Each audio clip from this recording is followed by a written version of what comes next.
నిమిషాలు దేవుని వాక్యాన్ని మనము ధ్యానము చేద్దాం. అందు నిమిత్తమై మత్తయి సువార్తలో నుంచి 7వ అధ్యాయములో 24 నుంచి 27 వచనాలను మన మధ్యలో ఉన్న సహోదరు రత్నకుమార్ గారు వచ్చి చదివి వినిపిస్తారు. మత్తయి సువార్త 7వ అధ్యాయము 24వ వచనము నుంచి 27వ వచనం వరకు ఉన్న మాటలను మనము చదువుకున్నాం. కాబట్టి నా మాటలు విని వాటి చొప్పున చేయు ప్రతివాడును బండ మీద తన ఇల్లు కట్టుకొనిన బుద్ధివంతుని పోలియుండును. వాన కురిసెను, వరదలు వచ్చెను, గాలి విసిరి ఆ ఇంటి మీద కొట్టెను గాని దాని పునాది బండ మీద ఇసుక మీద తన ఇల్లు కట్టుకొనిన బుద్ధిహీనుని పోలియుండును.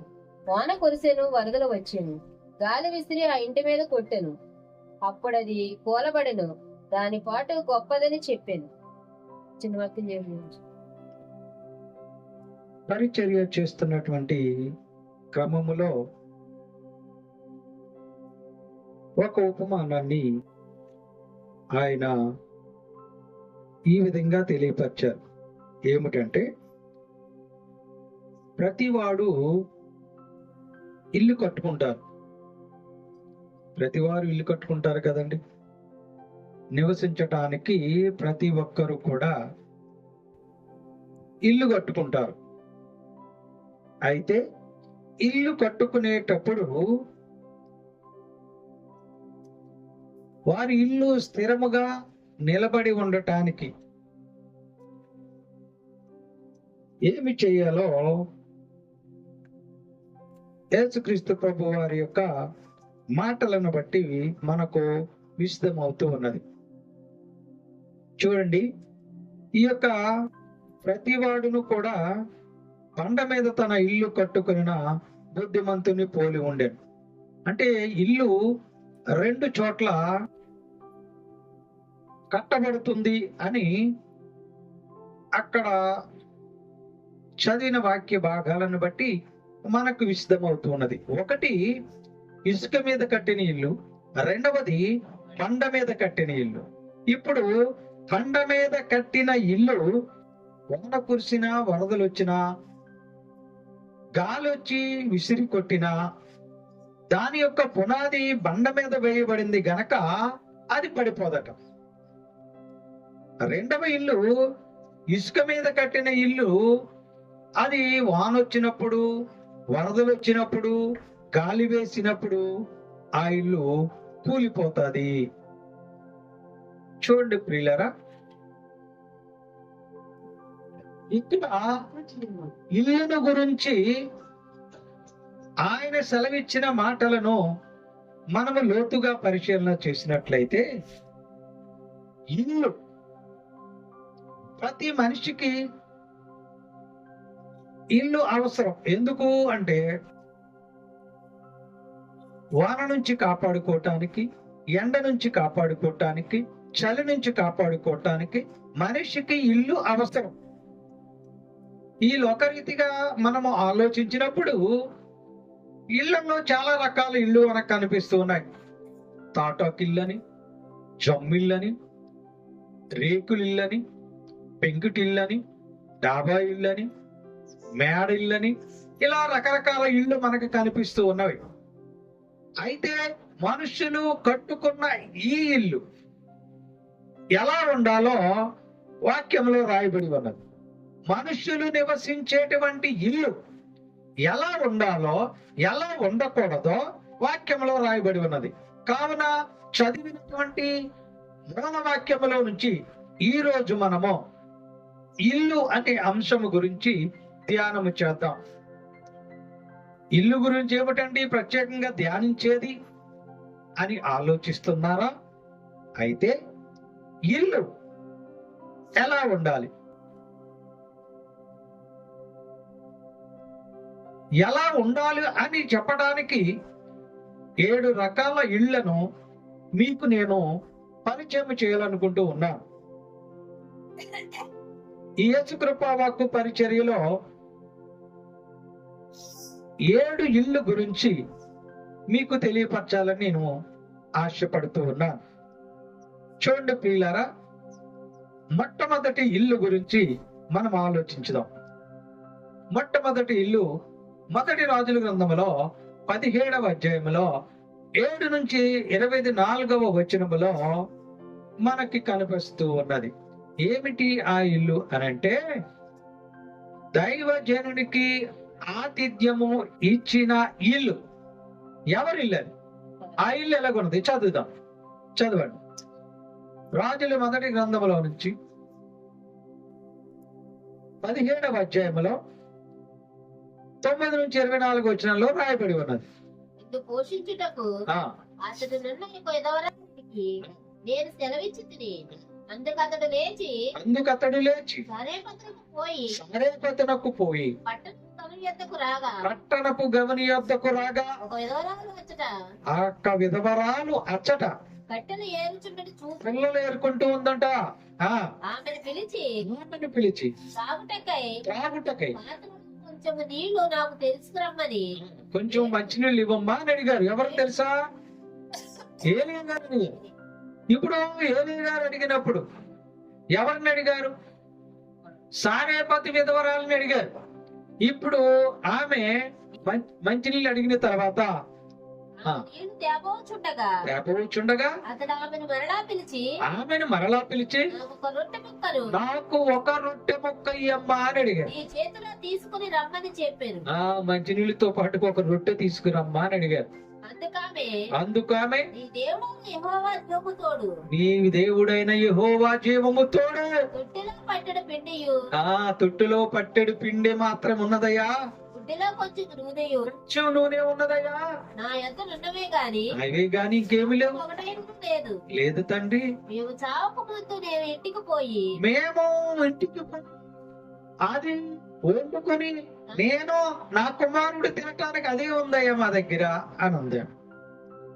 అప్పుడు ఆయన అంటున్నాడు, అప్పుడు ఏలియా ఆమెతో ఇట్లను, అమ్మా భయపడకు, పోయి నేను చెప్పినట్లు చెయ్యి. అందులో నాకు ఒక చిన్న అప్పము మాత్రమే తీసుకురా అన్నారు. తరువాత నీకు నీ బిడ్డకి కూడా అప్పములు చేసుకోమన్నాడు. ఆమె ఏమందో తెలుసా? అయ్యా, నా కొడుకుకి నాకు మాత్రమే సరిపోన్నదయ్యా, నువ్వేంటి నాకు ఒక అప్పం ఇమ్మన్నావు, అది తింటేనే మేము బ్రతుకుతాము అనంటే, ఏం భయపడకమ్మా, నువ్వు వెళ్ళు, నువ్వు తయారు చేయి, నాకు చిన్న అట్టును చేసి తీసుకురా, తర్వాత నీవు నీ కుమారుడు తిందురు గాని అని అన్నాడు. అట్టి రీతిగా ఆమె చేసినప్పుడు ఏం జరిగింది చూడండి. భూమి మీద యెహోవా వర్షము కురిపించే వరకు ఆ తొట్టెలో ఉన్న పిండి తక్కువ కాలేదు, నూనె అయిపోలేదు. సెలవిచ్చి ఉన్నాడని చెప్పాడు ఆయన. అప్పుడు వెళ్ళి అట్టు తీసుకుని తయారు చేసుకుని తీసుకొచ్చింది. ఆ తర్వాత 15వ వచనంలో ఏమని రాయబడి ఉంది? అంతటా ఆమె వెళ్ళి ఏలియా చెప్పిన మాట ప్రకారం చేయగా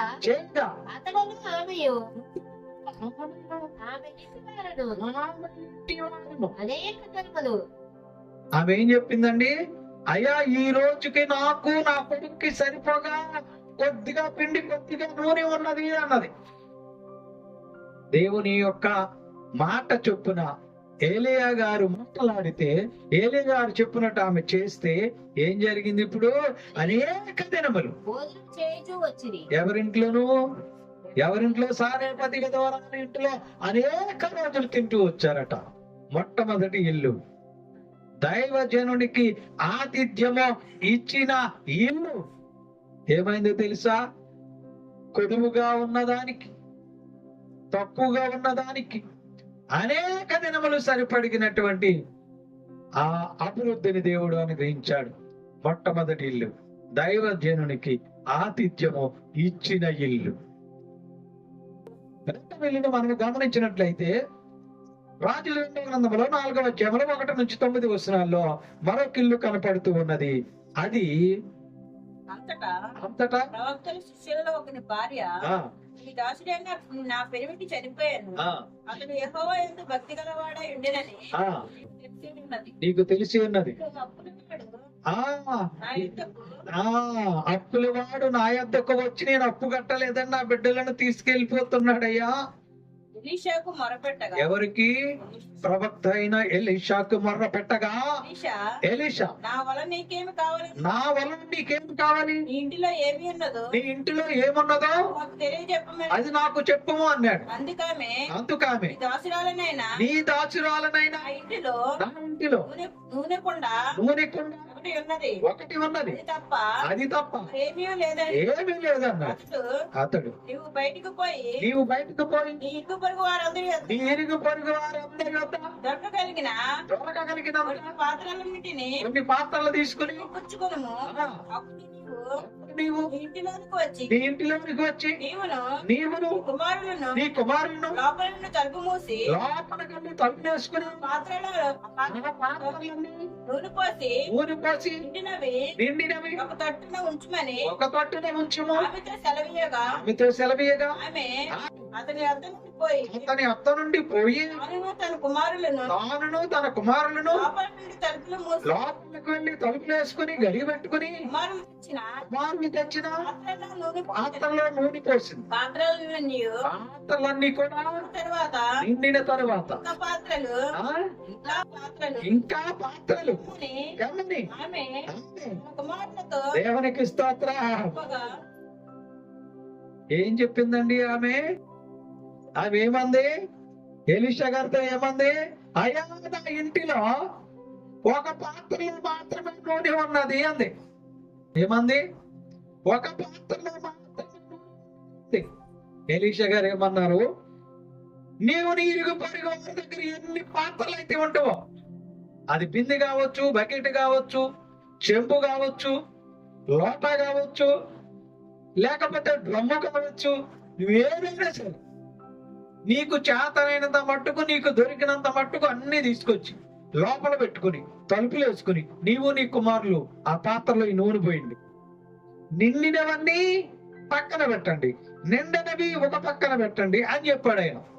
ఇప్పుడు కుమారులను ఆమె కలిసి ఆ పాత్రలు లోపలికి నూనె పోతుంటే తెచ్చిన పాత్రలన్నీ నిండిపోనియట.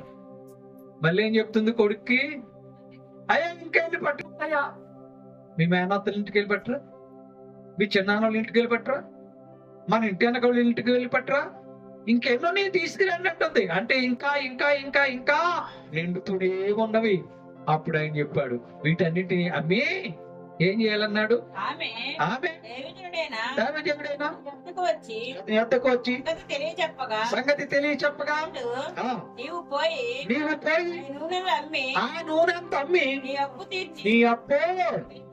తీర్చుకో అని చెప్పాడు. దేవునికి స్తోత్రం. దేవుని మాట విని అప్పు తీర్చుకున్న ఇల్లు ఇది.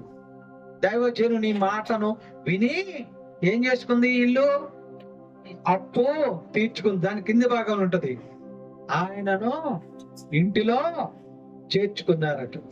క్రింది భాగంలో ప్రియులారా ఆలోచించండి. క్రింది భాగంలో మనం గమనించినప్పుడు ఆ మాట మనకు అగుపడుచున్నది. 9వ వచనం చదవండి. కాగా ఆమె తన పెనిమిటిని చూసి మన ఎద్దకు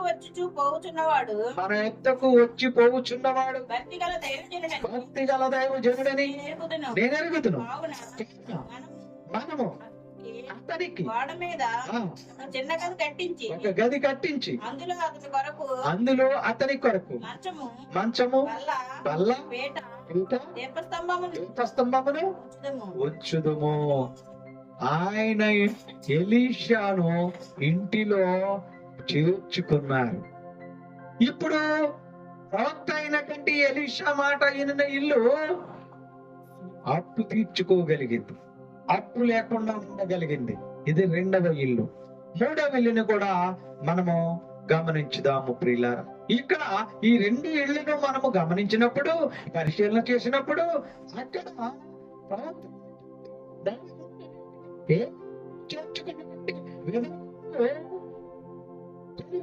ఉన్నది. ఆ ఇంటిలోకి దైవజనుడిని చేర్చుకున్నది గనక ఆ యొక్క సారేపతి విధవరాలు ఇల్లు కొదువ లేకుండా ఉన్నది. ఇక్కడ మరి ప్రవక్త అయినటువంటి ఎలీషాను చేర్చుకున్న ఇల్లు అప్పును తీర్చుకున్నది. అందుకే మత్తయి సువార్త 10వ అధ్యాయంలో 41వ వచనంలో ఒక మాట మనకి కనిపిస్తూ ఉన్నది. ఏమిటంటే, ప్రవక్తను చేర్చుకొని వాడు ప్రవక్త ఫలము పొందును. అలాగనే నీతిమంతుని చేర్చుకుని వాడు నీతిమంతుని ఫలము పొందును అని రాయబడి ఉంటుంది. అంటే దైవజనుడిని చేర్చుకున్న కుటుంబము ఫలింపు పొందింది, కొరత లేకుండా ఉన్నది.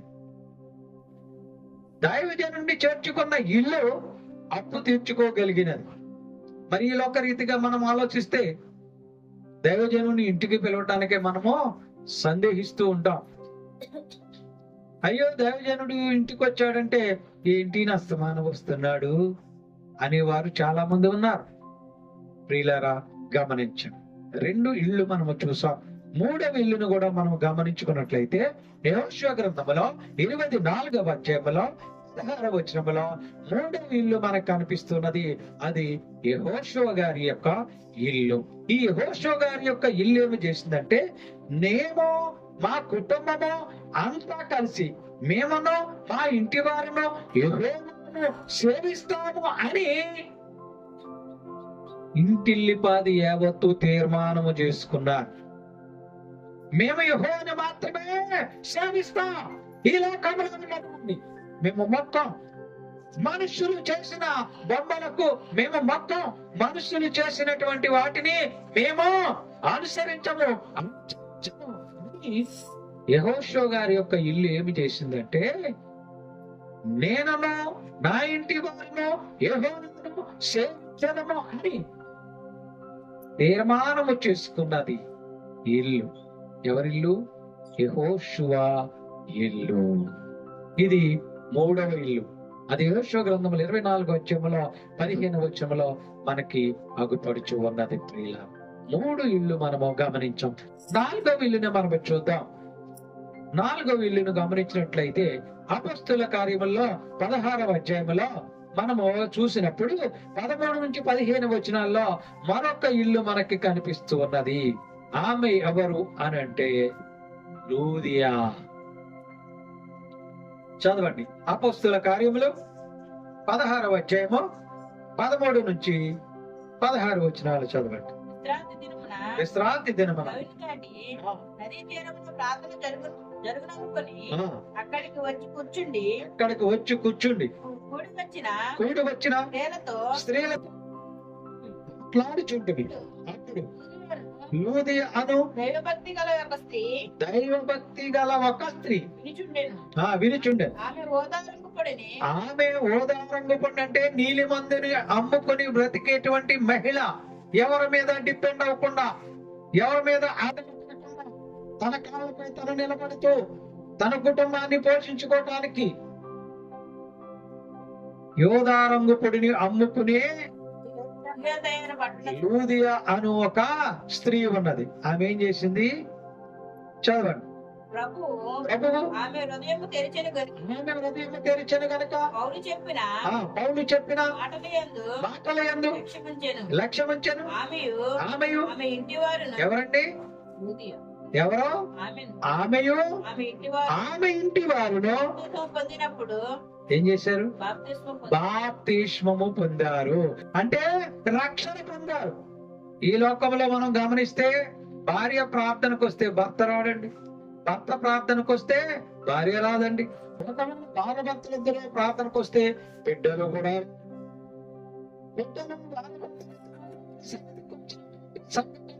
చాలా అనిపిస్తున్నది. కానీ లూదియా ఇల్లు ఏమైంది? ఆమెయు ఆమె ఇంటి వారును బాప్తిస్మము పొందారు.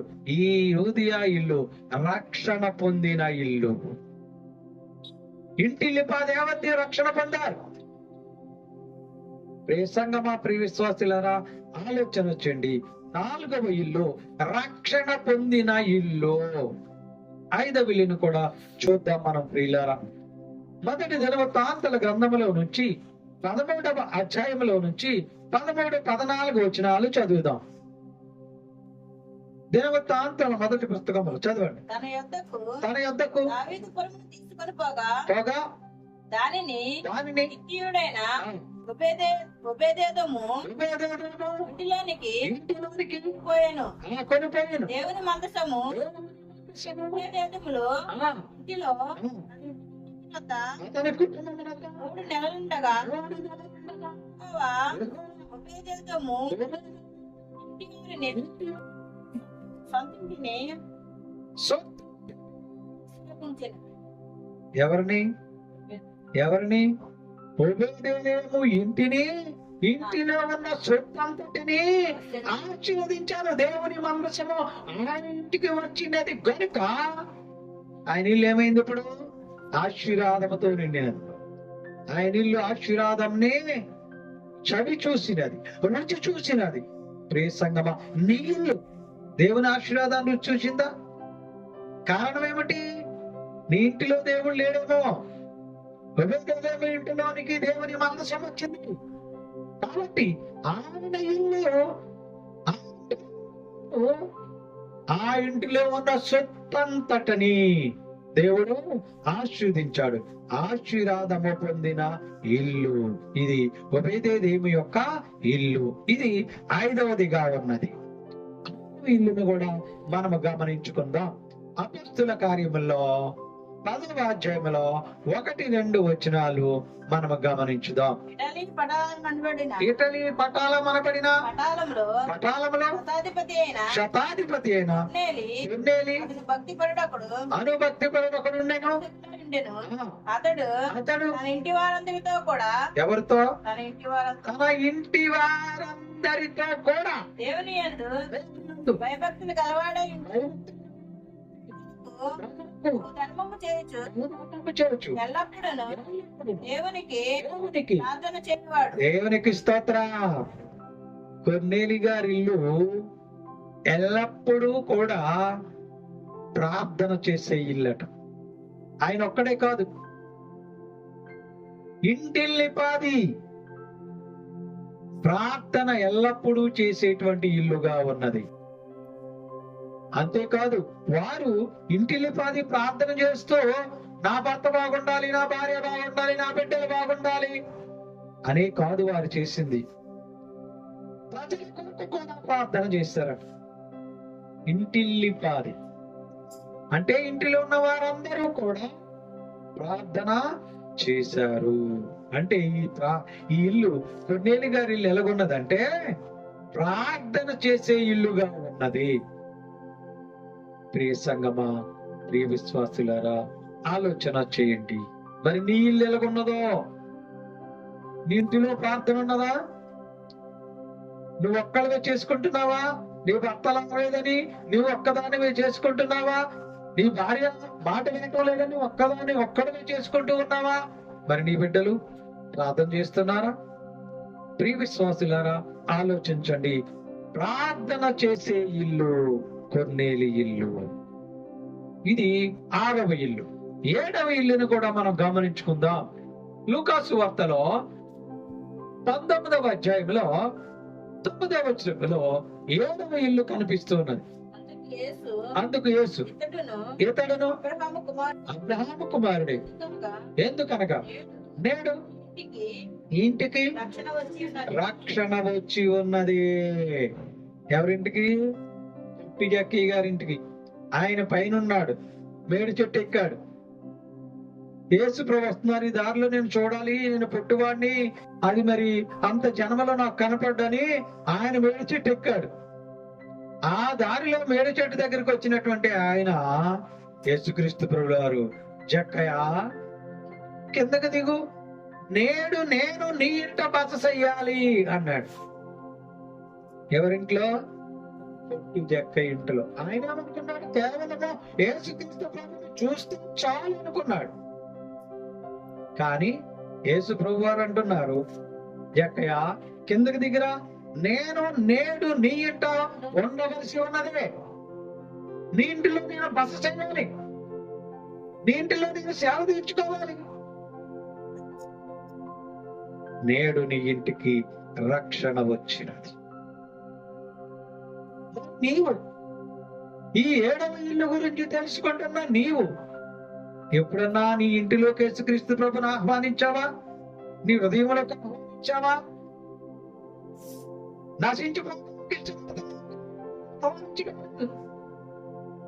కేవలం చూడాలని కూడా అనుకోవటం లేదు. అయ్యో యేసుక్రీస్తు ప్రభుని చూడాలి అని ఆసక్తి కలిగినవా పొట్టి జక్క ఈ ఇంటికి యేసుక్రీస్తు ప్రభు గారు వచ్చారు. రాగానే ఆ ఇంటికి ఏమొచ్చింది? రక్షణ వచ్చినది. చూడండి ప్రియులారా, 7 ఇళ్ళు మీకు చూపించటం జరిగింది. మొదటి ఇల్లు దైవజనునికి ఆతిథ్యం ఇచ్చిన ఇల్లు. రెండవది దైవజనుని యొక్క మాట విని అప్పు తీర్చుకున్న ఇల్లు. మూడవది తీర్మానము చేసుకున్న ఇల్లు, యెహోవాను సేవిస్తానని. నాలుగవది రక్షణ పొందిన ఇల్లు. ఐదవది ఆశీర్వదించబడిన ఇల్లు. ఆరవది ఇల్లు. ఏడవది యేసుక్రీస్తు ప్రభువుని చేర్చుకున్న ఇల్లు. ఈ 7 ఇళ్లలో నీ ఇల్లు ఎందులో అన్నా ఉన్నదా? నీ ఇల్లు ఈ 7 ఏదో ఒక గమనించుకోండి, పరిశీలించుకోండి. ఎప్పుడన్నా దైవజనుని పిలిచి భోజనం పెట్టావా? దైవజనుడు చెప్పే మాట ఎప్పుడన్నా విన్నావా? దేవుడిని ఎప్పుడన్నా నీ ఇంటిలోకి ఆహ్వానించావా? నేను దేవుని కొరకు నిలబడతానని తీర్మానం చేసుకున్నావా? ఆలోచించుకోవాలి. నీ ఇల్లు ఎలాగున్నదో ప్రియులారా ఆలోచించండి. అసలు ఈ ఇల్లు ఎలా ఉండాలో, ఇల్లు ఎలా తీర్చిదిద్దాలో ఎవరు చూడాలి? అసలు ఈ బాధ్యత ఎవరిది? ఇల్లుని మనము కట్టుకున్న ఇల్లు ఎలా ఉండాలి, ఎలా సరిదిద్దుకోవాలి, ఎలా చక్కదిద్దుకోవాలి అని ఎవరు చూడాలి? ఈ లోకరీతిగా పెద్దలు అంటున్న నానుడి ఏమిటి? ఇల్లాలను చూసి ఇల్లు ఎలా ఉంటుందో చెప్పొచ్చట. అంటే ఆ ఇంటిలో ఉన్న స్త్రీని చూసి ఆ ఇల్లు ఎలా ఉంటుందో చెప్పొచ్చట. ప్రియ సంగమా, ప్రియ విశ్వాసులారా ఆలోచించండి. దేవుని వాక్యం అందుకే మాట్లాడుతున్నది. సామెతల గ్రంథం 14వ అధ్యాయంలో 1వ వచనంలో ఏమని మాట్లాడుతుంది చూడండి. జ్ఞానవంతురాలంట, జ్ఞానవంతురాలు తన ఇల్లు కట్టును, మూడురాలు తన చేతులతో పీకేసుకుంటుందట. ఎవరు? ఇంటి ఇల్లాలు. ఎవరన్నా బంధువులు వచ్చారనుకోండి ఇంటికి, ఆ ఇల్లు చాలా నీట్ గా ఉందనుకోండి, వారంటారు ఇల్లుని ఎంత బాగా సర్దావమ్మా, చాలా బాగా సర్దావు ఇల్లుని అని అంటారు. ఏమయ్యా బాగా సర్దావు నువ్వు అని అంటారా పురుషుణ్ణి? ఎవరిని అంటారు? స్త్రీని అంటారు, ఇంటి ఇల్లాలని అంటారు. ఒకవేళ ఆ ఇల్లు చిందరవందరగా ఉందనుకోండి, ఆ ఇల్లు ఎప్పుడు పూజలతోటి చెత్త చెదాలతోటి ఉందనుకోండి, ఆ ఇంటికి వచ్చినటువంటి బంధువులు గాని స్నేహితులు గాని బయటకు వెళ్ళాక ఏంటి అలా ఆవిడ కనీసం ఇల్లుని శుభ్రం కూడా చేయదా అని అంటారు. అంటే ఇప్పుడు ఇల్లుని చక్కదిద్దే బాధ్యత, ఇల్లుని తీర్చిదిద్దే బాధ్యత, ఇల్లుని సుందరంగా ఉంచే బాధ్యత ఎవరిది? ఇంటి ఇల్లాలిది. అందుకే జ్ఞానవంతురాలైతే ఆ ఇల్లును కట్టతాది. అదే మూఢురాలైతే తన ఇల్లుని తనే పీకి వేస్తాది అని వాక్యంలో రాయబడి ఉన్నది. ప్రియులారా, ఇది లోకరీతిగా మనము ఆలోచించే విధానం. ఈ లోకరీతిగా మన ఇల్లుని గురించి పరిశీలన చేసేటువంటి ఈ క్రమం. మరి వాస్తవానికి నీళ్ళు ఎలాగొన్నది? ఈ 7 రకాల ఇల్లు ఏదో ఒక ఇల్లు లాగొన్నదా? అసలు నీ ఇల్లు ఎలాగొంది ఎప్పుడన్నా పరిశీలించుకున్నావా? మంచి మంచి రంగులు వేస్తే సరిపోతుందా? మంచి మంచి డిజైన్లతో ఇల్లును దిద్దితే సరిపోతుందా? ఇంటిలో ఏముంది? ఇంటిలో ఏం దాచిపెట్టారు దేవుడు? అది ఎప్పుడన్నా ఆలోచించావా? గమనించుకుందాం. దేవుని వాక్యాన్ని బట్టి మనం తెలుసుకుందాం. మత్తయి సువార్తలో 10వ అధ్యాయంలో 17వ వచనాన్ని చదువుదాం. మత్తయి సువార్త 10వ అధ్యాయము 13వ వచనాన్ని ఒక్కసారి మనం చదువుకునేదాం. ఆ ఇల్లు యోగ్యమైనదే గాని ఆ ఇల్లు యోగ్యమైనదైతే యోగ్యమైనదైతే సమాధానము దాని మీదకు వచ్చు. దేని మీదకి? ఆ ఇంటి మీదకి. ఆ ఇల్లు యోగ్యమైనదైతే ఆ ఇంటి మీదకి సమాధానం. ఆ ఇంటిలో ఎప్పుడు గొడవలు ఉంటాయి, ఎప్పుడు భార్య భర్తలు కొట్టుకుంటూ ఉంటే, ఎప్పుడు పిల్లలు దెబ్బలాడుకుంటూ ఉంటే, ఆస్తుల కోసము కలహాలు పడుతూ ఉంటే, పిల్లలు తల్లిదండ్రుల మాట వినని ఇల్లుగా ఉంటే, భార్య మాటను భర్త వినకుండా, భర్త మాట భార్య వినుకోకుండా ప్రతిరోజు గలాటాలతో ఉంటే ఇంటి మీదకి సమాధానం వస్తుందా? వస్తుందా? వాక్యం చెప్పబడుతుంది, యోగ్యమైన ఇంటి మీదకి సమాధానం వచ్చును. మరి యోగ్యమైన ఇల్లును తీర్చిదిద్దడానికి ఎవరు బాధ్యులు? ఎవరు పని చేయాలి? ప్రియ సంగమా, ప్రియ విశ్వాసులారా, ఆలోచన చేయండి. ఒక రోజునంట యేసుక్రీస్తు ప్రభుల వారు, మనందరికీ తెలుసు కదా, లాజరు గారిని, చనిపోయిన లాజరుని 3 రోజుల తర్వాత ఆ సమాధిలో నుంచి లేపాడు దేవుడు. ఆ తరువాత ఒక రోజున ఈ యొక్క మరి లాజరు గారి ఇంటికి యేసుక్రీస్తు ప్రభువు వారు వచ్చారు. యోహాను సువార్త 12వ అధ్యాయంలో 1 నుంచి 3 వచనాల్లో వచ్చినప్పుడు ఈ యొక్క లాజరు గారు అక్క ఏమి చేసిందంటే, అత్తను తీసుకొచ్చి అప్పుడు మరియా మిక్కిలి విలువగల జటామాంసి ఒక సేరున్నర తీసుకుని యేసు పాదాలకు పూసి తన తల వెంట్రుకలు ఆయన పాదములను దేంతో? తలతో తుడవచ్చు కదా. ఏమండి, తలతో తుడటం ఏంటండి? బయట చెంగుతో తుడవచ్చు కదా, లేకపోతే ఇంటిలో ఉన్న క్లాత్ తీసుకొచ్చి తుడవచ్చు కదా. దేంతో తుడిసిందామే? యేసు పాదాలను తల వెంట్రుకలతో తుడిసినది. ఆ ఇల్లు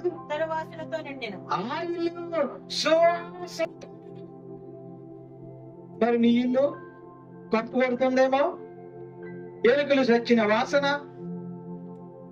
నీ ఇల్లు బల్లులు చచ్చిన వాసన,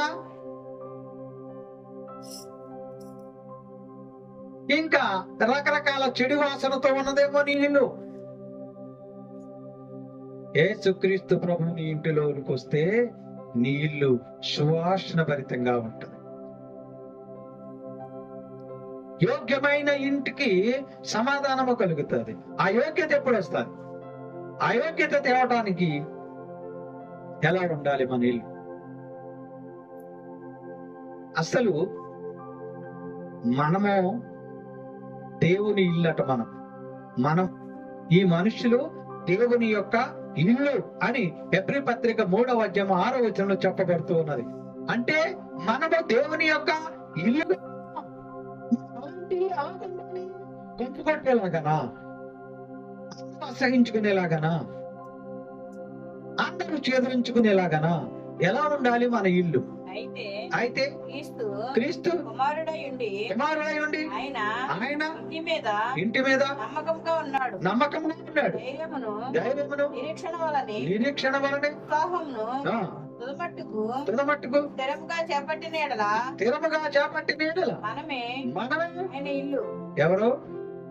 మనమే ఆయన ఇల్లు.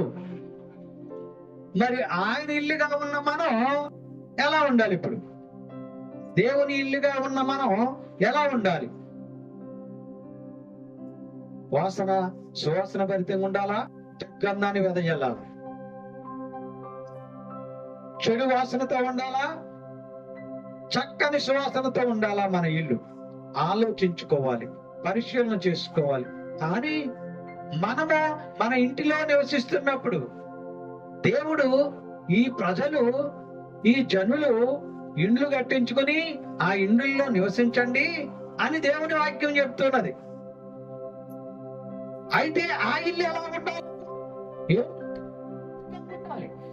కానీ మన ఇళ్ళు ఎలా ఉంటున్నాయో తెలియదు. యెషయా గ్రంథంలో 65 అధ్యాయంలో 21, 22 వచనాల్లో చెప్పబడుతున్నది, జనులంతా ఇండ్లు కట్టించుకుని వాటిలో కాపురము ఉండాలి. వారు కట్టుకున్న ఇండ్లలో వేరొకరు కాపురం ఉంటట. నిజమేనా? చదవండి వాక్య భాగాన్ని. యెషయా గ్రంథము 65వ అధ్యాయము 21 నుంచి 22 వచనాలు చదవండి. జనులు ఇళ్ళు కట్టుకొని వాటిలో కాపురముందురు, ద్రాక్ష తోటలు నాటించుకొని దాని ఫలములను అనుభవింతురు. వారి కట్టుకున్న ఇండ్లలో వేరొకరు కాపురమా ఉండరు. చాలా నీవు కట్టుకున్న ఇంట్లో నీవే ఉండాలి అని ఈ వాక్యం చెప్తాను. మరి నువ్వు కట్టుకున్న ఇల్లు నువ్వు ఉంటున్నావా? అనేక మంది ఇల్లు కట్టుకుని ఆ ఇంట్లో ఉండలేక, ఆ ఇల్లు ఉండటానికి అనుకూలత లేక అమ్మేసుకున్న వారు ఎంతో మంది ఉన్నారు. కారణం ఏమై ఉండొచ్చు? ఎందుకు అలా జరుగుతున్నది? దేవుని వాక్యం మాత్రం ప్రజలు ఇల్లు కట్టించుకుని ఆ ఇంట్లో కాపురం ఉండండి, వారి కట్టిన ఇంట్లో వాళ్ళే ఉంటారు అని చెప్పబడుతున్నది వాక్యం.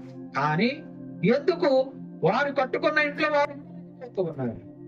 కారణము ఆలోచించాలి. ద్వితీయోపదేశ కాండము 8వ అధ్యాయము 11 నుంచి 14 వచనాల్లో ఒక మాటను మనము గమనిస్తే, నేడు నేను నీకు ఆజ్ఞాపించు ఆయన ఆజ్ఞలను విధులను నీవు అనుసరింపక నీ దేవుడైన యెహోవాను చూసారా? మీ దేవుడైన యెహోవాను మరిచి కడుపారా తిని చుట్టి మంచి ఇండ్లు కట్టించుకుని వాటిలో నివసిస్తూ నీ పశువులు నీ గొర్రె మేకలను వృద్ధి అయి నీకు వెండి బంగారములు విస్తరించి నీకు కలిగినదంతయు వర్ధిల్లినప్పుడు నీ మనస్సు మదించి. చాలు. ఏమంటున్నారు? మంచి ఇండ్లు కట్టించుకుంటున్నారు. మేడల మీద మేడలు, అపార్ట్మెంట్ మీద అపార్ట్మెంట్. చూడండి, సిటీలో చూస్తాం మనం 15 అంతస్తులు, 20 అంతస్తులు, 30 అంతస్తులు కట్టేస్తున్నారు ఇల్లు. ప్రియులారా, ఆలోచించండి. ఈ లోక రీతిగా మనము పరిశీలన చేసుకోవాలి. అనేక మంది దేవుడు అనుగ్రహించినటువంటి కృపను బట్టి వారు మంచి ఇల్లు కట్టించుకుంటున్నారు, కానీ దేవుణ్ణి మర్చిపోతున్నారు. ఎప్పుడు? వారికి ఆస్తి వచ్చినప్పుడు, అంతస్తు వచ్చినప్పుడు, వెండి వచ్చినప్పుడు, బంగారం వచ్చినప్పుడు, ధనం వచ్చినప్పుడు, ధాన్యం వచ్చినప్పుడు దేవుడిని మరిసిపోతున్నారు. ఎప్పుడు? మనస్సు మదించినప్పుడు. ఇలా మర్చిపోతూ మంచి మంచి ఇళ్ళు కట్టించుకుని అందులో నివసిస్తున్నప్పుడు దేవుణ్ణి మర్చిపోతూ ఏమైపోతున్నారంటే దేవునికి విరోధముగా తయారవుతున్నారు, దేవునికి వ్యతిరేకులుగా మారిపోతూ ఉన్నారు అని వాక్యంలో సెలవిస్తున్నది. ప్రియులారా, మార్కు సువార్తలో 3వ అధ్యాయంలో 8వ వచనంలో ఆ మాట మనకు కనపడుతున్నది. ఒకడంటే తనను ఇల్లు చదవండి. ఒక ఇల్లు తనకు తానే విరోధముగా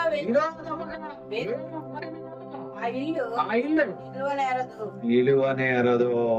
దేవునికి స్తోత్ర. నీకు దేవుడు చక్కటి ఇల్లు ఇస్తే ఆ ఇంటిలో నీవు ఎప్పుడు దేవుడి ప్రార్థన. చూడండి ప్రియులారా, ఒక ఆఫీసర్ గారింటికి ఒక 20 సంవత్సరాల క్రితం మేము ఏలూరులో ఉన్నప్పుడు ఒక ఆఫీసర్ గారింటికి వెళ్ళాం. 20 సంవత్సరాల క్రితమే ఆయన 3 అంతస్తులు ఇల్లు కట్టాడు. ఆయన వెళ్ళిన తర్వాత మేము గేట్ లోపలికి వెళ్ళి, అయ్యా నేను సార్ని కలవాలండి అన్నా. ఆయన పైన ఉన్నారు, మీరు ఉండండి అన్నారు. కూర్చోమని కూడా అనలే. ఆయన పైన ఉన్నారు, ఉండండి పిలుస్తామన్నారు. ఆయన గంటకి క్రిందకు వచ్చారు. నేను వెళ్ళిన పని చెప్పాను, చూద్దాంలే అన్నారు, అయిపోయింది. ఎందుకో రీసెంట్ గా ఆ ఆఫీసర్ గారు ఉండేటువంటి ఆ రోడ్డులో నేను రీసెంట్ గా వెళ్ళా. ఇది ఆపేస్టర్ గారి ఇల్లాగా ఉందే అని పక్కనున్న కొట్టులో వాటర్ బాటిల్ తీసుకుంటూ అడిగా. అవునండి, ఇది పలానా ఆఫీసర్ గారిది. ఆయన చనిపోయిన తర్వాత పిల్లలు భ్రష్టులైపోయి ఇల్లు అమ్మేసుకెళ్ళిపోయారండి అన్నారు. గమనించండి ప్రియులారా, మంచి ఇల్లు కట్టించుకొని దేవుణ్ణి మనసు మదించి మరిచిపోతే నీ మంచి ఇల్లు ఏమైపోయింది? దేవుని వాక్యం చెప్తుంది, ఒక ఇల్లు తనకు తానుగా విరోధముగా ఆ ఇల్లు నిలవనేరదా. ప్రియ సంగమా, ప్రియ విశ్వాసులారా, ఆలోచన చేయండి. మరొక సంఘటన ఇటీవల జరిగింది. ఇది కూడా ఇల్లు గురించే జరిగింది. ఇద్దరు స్నేహితురాళ్ళు ఇంటర్మీడియట్ లో కలిసి చదువుకున్నారట. కలిసి చదువుకున్న తర్వాత ఎక్కడ వాళ్ళు అక్కడ విడిపోయారు. ఒక ఆమె పెళ్లి చేసుకుని బెంగళూరు వెళ్ళిపోయింది, ఒక ఆమె పెళ్లి చేసుకుని ఏలూరులో ఉండిపోయింది. సో ఈ యొక్క గెట్ టుగెదర్ లో మళ్ళీ కలిశారు. ఇంటర్మీడియట్ బ్యాచ్ అంతా ఒకసారి కలిశారట. కలిసినప్పుడు నువ్వేం చేస్తున్నావు? నేను ఈ ఉద్యోగం చేస్తున్నా. నువ్వేం చేస్తున్నావు? నేను ఈ ఉద్యోగం చేస్తున్నా అని ఒకరికొకరు పరిచయాలు పెంచుకుని ఫోన్ నెంబర్లు ఇచ్చుకున్నారు. ఫోన్ లో మాట్లాడుకుంటూ ఉన్నారు. రీసెంట్ గా పోయిన నెలలో జూన్ నెలలో బెంగళూరు నుంచి స్నేహితురాలు ఏలూరు వచ్చిందట. వచ్చి తన స్నేహితురాలి దగ్గరికి వెళదాము అని ఆ ఇంటికి వెళ్ళిందట. ఇంటికి వెళితే ఆమె భర్తను వదిలేసి వెళ్ళిపోయిందట. ఏమిటండి మా స్నేహితురాలు ఏమైందంటే, ఎన్నిసార్లు ఫోన్ చేసిన ఫోన్ స్విచ్ ఆఫ్ వస్తుంది, నా స్నేహితురాలు లేదండి అని భర్తను అడిగితే, ఏం చెప్పనమ్మా, నా మీద ఘర్షణ పడి వెళ్ళిపోయింది. ఎన్ని రోజులైందండి? 6 నెలలైందండి. ఇదేమిటండి, చక్కటి ఇల్లు కట్టి పెట్టారే, చక్కటి కారు ఉన్నదే, అదేంటి ఎంతటి అవకాశం ఉండి కూడా ఉండలేక వెళ్ళిపోయిందా అని అడిగిందంట ఆమె. 20,000 రూపాయల అద్దెతో చిన్న గదిలో బెంగళూరులో నివాసం ఉంటుందంట ఇంట్లో. ఈమెకి 5 అంతస్తులు బిల్డింగ్ కట్టి పెట్టాడంట భర్త. ఆ 5 అంతస్తుల ఇంట్లో ఉండలేక ఉండలేక వెళ్ళిపోయిందా అని అడుగుతుందంట ఆమె ఫ్రెండ్. ఆలోచించండి ప్రియులారా, మంచి ఇల్లు కట్టించుకుని దేవుణ్ణి మర్చిపోయి, దేవుడంటే లెక్క లేకుండా వెచ్చలవిడిగా మాటలాడుతూ, వెచ్చలవిడిగా తిరుగుతూ, మనస్సు మదించిన ఇల్లు తనకు తానే విరోధముగా వేరుపడి శిథిలమైపోతూ ఉన్నది. ఎంతో మంది రాజుల ఇల్లు మనం చూసాం. ఎందుకు నిరుపయోగంగా కాకుండా మిగిలిపోయి శిథిలావస్థలో ఉంటే పడగొట్టేస్తున్నారు. ఇప్పుడు కారణం ఏమిటి? రాజుల పరిపాలన సరిగ్గా చేయలేదేమో, అప్పుడు అన్యాయంగా ప్రవర్తించారేమో, లేకపోతే వాళ్ళ బిడ్డలు మనమైన ముదిమనలు ఎవరొకరు ఉండాలి కదా. ఆ ఇళ్ళన్నీ ఇప్పుడు శిథిలావస్థకు వస్తూ ఉన్నాయి. ప్రియులారా, ఆలోచించండి. మరి నీ ఇల్లు ఎలాగున్నదో, నీ ఇల్లు ఎలాగున్నదో పరిశీలన చేసుకోండి. నీ ఇల్లు దీవించబడాలి అనంటే, నీ ఇల్లు దీవించబడాలి అనంటే చూడండి, ద్వితీయోపదేశకాండం 6 అధ్యాయంలో 7-8 వచనాల్లో నీ ఇల్లు దీవించబడాలి అనంటే, నీవు నీ కుమారులకు వాటిని అభ్యసింపచేసి నీ ఇంట కూర్చుండినప్పుడు, త్రాను నడిచినప్పుడు, పండుకున్నప్పుడు, లేచినప్పుడు వాటిని గూర్చి మాట్లాడాలి. ఎక్కడా తెలుసా? నీ ఇంటిలో మీ అందరూ కూర్చున్నప్పుడు దేవుని గురించి మాట్లాడాలి. ప్రార్థనా ఇల్లుగా ఉండాలి. కొన్నేళ్ళు ఇల్లు ప్రార్థనా ఇల్లుగా ఉండదు కదా. గమనించారా? ప్రార్థన లేని ఇల్లు పాడి ఇల్లు. నీ ఇంటిలో ప్రార్థన ఉండదా? నాకు తెలిసినటువంటి ఒక మిత్రుని ఇల్లుని మేము గమనించాము. ఇంటిని చూసి ఇల్లాన్ని చూడాలన్నారు కదా. ఆ మిత్రుడికి రాత్రి 7:45 అయ్యేసరికి ఎక్కడున్నా సరే వాళ్ళ మిస్సెస్ ఫోన్ చేసేవారు. ఏమండి ఎక్కడున్నారు, ఇంకా ప్రార్థనకి టైం అయింది కదా 8 గంటలకి, రండి త్వరగా. ప్రతిరోజు రాత్రి 8 గంటలకు ఇంటిని పడి వచ్చి ప్రార్థన చేస్తూ దేవుణ్ణి అడిగేవారు. ఇంటిల్లిపాది వారు చేసిన కుటుంబ ప్రార్థన, వారి ఇంటిలో జరిగిన ప్రార్థన కారణము చేత వారి కుటుంబంలో ఉన్న ఎంతమంది అయితే ఉన్నారు అంతమందికి ప్రభుత్వ ఉద్యోగాలు వచ్చినాయి. ఎంతమంది అయితే ఉన్నారు వారింటికి వచ్చిన కోడలకు కూడా ప్రభుత్వ ఉద్యోగం వచ్చింది. ప్రియులారా, ఆలోచించండి. నీ కుటుంబములో, నీ ఇంటిలో, నీ కుటుంబం ఇంటిల్లిపాది ప్రార్థన చేసుకునే వారిగా ఉన్నారా? నామకాంత ప్రార్థనగా కాదు. అలాగే చేసినట్లయితే నీ యొక్క ఇల్లు దీవించబడతారు. ఇంటిలో ప్రార్థన ఉండాలి. రెండవది, యోహాను సువార్త 4వ అధ్యాయము 46 నుంచి 53 వచనాలు చదివితే, యేసుక్రీస్తు ప్రభుల వారు ప్రధాని అయినటువంటి కుమారుడి యొక్క రోగాన్ని స్వస్థపరిచినప్పుడు ఇంటి వారందరూ నమ్మారండి. మనం మాత్రం భార్య నమ్మితే భర్త నమ్మరు, భర్త నమ్మితే భార్య నమ్మరు. అక్కడ మాత్రం ప్రధానితో పాటుగా ప్రధాని ఇంటిలో ఉన్న అందరూ కూడా నమ్మారట. అలాగే నీవు కూడా నమ్మాలి, నీ కుటుంబం అంతా నమ్మాలి. నమ్మినప్పుడు నీ ఇల్లు దీవించబడుతుంది. యేసుక్రీస్తు ప్రభువు గారి దగ్గరికి వచ్చి ప్రధాని అంటున్నాడంట, అయ్యా నా కుమారుడు బలహీనంగా ఉన్నాడు, అనారోగ్యంతున్నాడు, చచ్చిపోయేలాగా ఉన్నాడయ్యా, ఒక్కసారి రాయ్యా అని ఆయన ఇంటి దగ్గర కుమారుడు ఉంటే, ఈయన దేవుడి పరిచర్యలో వాడబడుతున్నటువంటి ప్రాంతానికి వెళ్ళి ఆ ప్రభుత్వం అడుగుతున్నాడట, ఏమని తెలుసా, నా కుమారుడిని బ్రతికించడానికి రావయ్యా అని. యేసుక్రీస్తు ప్రభువు గారు అన్నారు, నువ్వు వెళ్ళు, నీ ఇంటికి వెళ్ళిపో, నీ కుమారుడు బ్రతికి ఉన్నాడు అన్నాడు. అప్పుడు ఇదేంటి, ఈయన ఇక్కడే ఉన్నాడు, నా కుమారుడు ఇంటి దగ్గర ఉన్నాడు, బ్రతికే ఉన్నాడు ఏమిటి అని ఇంటికి వెళ్ళాడు.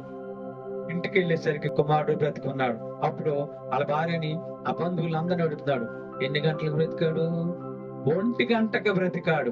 ఆయన ఎప్పుడు చెప్పాడు, నీ కుమారుడు 1 గంటకు చెప్పాడు. నిజమే, ఆయన 1 గంటకు చెప్పగానే ఇక్కడ 1 గంటకి కుమారుడు బ్రతికి ఉన్నాడు. అప్పుడు ఇంటిల్లిపాది ఏం చేస్తారని రాయబడింది, ఇంటి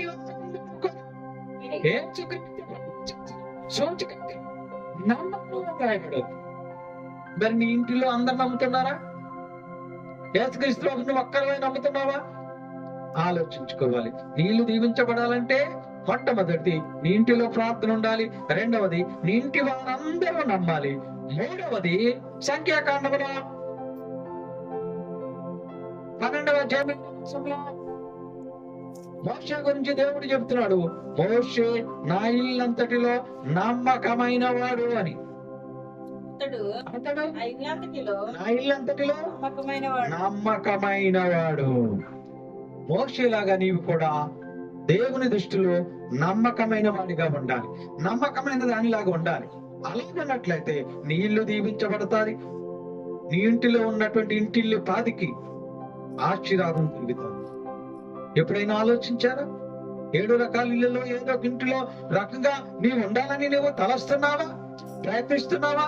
ఒకవేళ అలాగే నీవు చేయకపోతే, అలాగ నీవు ఉండకపోతే, సామెతల గ్రంథంలో 3వ అధ్యాయం 33వ వచనంలో భక్తిహీనుల ఇంటి మీదకి శాపము వచ్చును అని రాయబడు.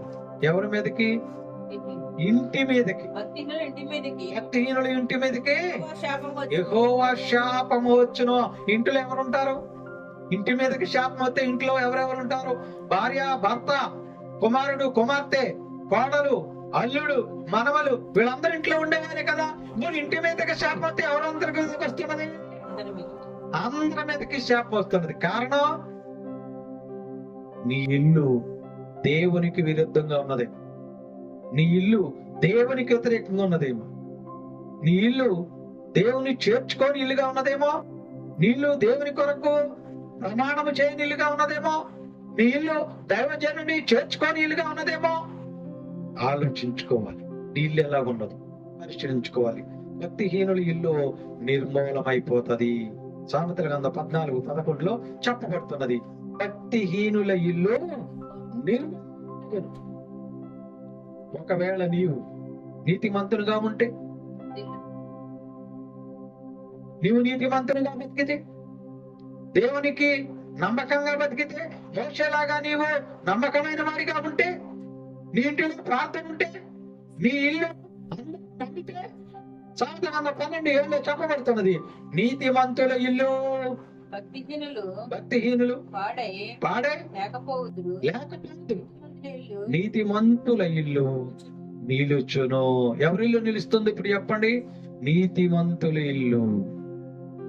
అంతేకాదు, సామెతల గ్రంథం 15:5 చెప్పబడుతున్నది 6లో, నీతిమంతుని ఇల్లు నీతిమంతుని ఇల్లు గొప్పదననిది. మరి నీ ఇల్లు ఎలాగున్నది? భక్తిహీన ఇల్లు ఎలాగున్నదా? నీతిమంతుని ఇల్లు ఎలాగున్నదా? ప్రార్థన చేసే ఇల్లు ఎలాగున్నదా? దేవునికి వ్యతిరేక ఆలోచించుకోవాలి, పరిశీలన చేసుకోవాలి. నీ ఇల్లు ఎలాగున్నదా? ప్రియ సంఘమా, ప్రియ విశ్వాసాలు ఆలోచించండి. 7 రకాల ఇల్లు ఏదో ఒక ఇల్లు ఉన్నదా? నీళ్ళ దుర్గంలో ఉన్నదా? సువాసన భరితమైన ఇల్లుగా ఉన్నదా? పరిశీలించుకొని అతి రీతిగా ఇక ఎప్పటి వరకు నీవు నీ ఇల్లు బాగుగా లేకపోతే, నీ ఇల్లు వాసనతో ఉంటే సువాసన భరితంగా మార్చడానికి నీ ఇల్లు ప్రార్థన ఇల్లుగా మార్చుకో. నీ ఇల్లును దేవుని చేర్చుకునే ఇల్లుగా మార్చుకో. నీ ఇల్లు దేవుని దైవ సేవకుని చేర్చుకుని ఇల్లుగా మార్చుకో. నీ ఇల్లు దైవ సేవకుని మాట ఇల్లుగా మార్చుకో. నీ ఇల్లు ఆశీర్వదించబడే ఇల్లుగా మార్చుకో. నీ ఇల్లు మోషేలాగా నమ్మకమైన ఇల్లుగా మార్చుకో. అట్టి రీతిగా నీ ఇల్లును సరిదిద్దుకుని నీ ఇంటిలిపాది దేవుని యొక్క దీవెనలు ఆశీర్వాదాలు నిండుగా మెండుగా పొందుకునేలాగున మీరందరూ ప్రార్థన పూర్వకంగా ముందుకు కొనసాగాలని మీకు తెలియపరుస్తూ ఈ నా మాటలు ముగిస్తూ ఉన్నాను. దేవుడి వాక్యమును మనందరి వినికిడిలో దీవించును గాక. ఆమేన్. మీ అందరికీ నా వందనములు.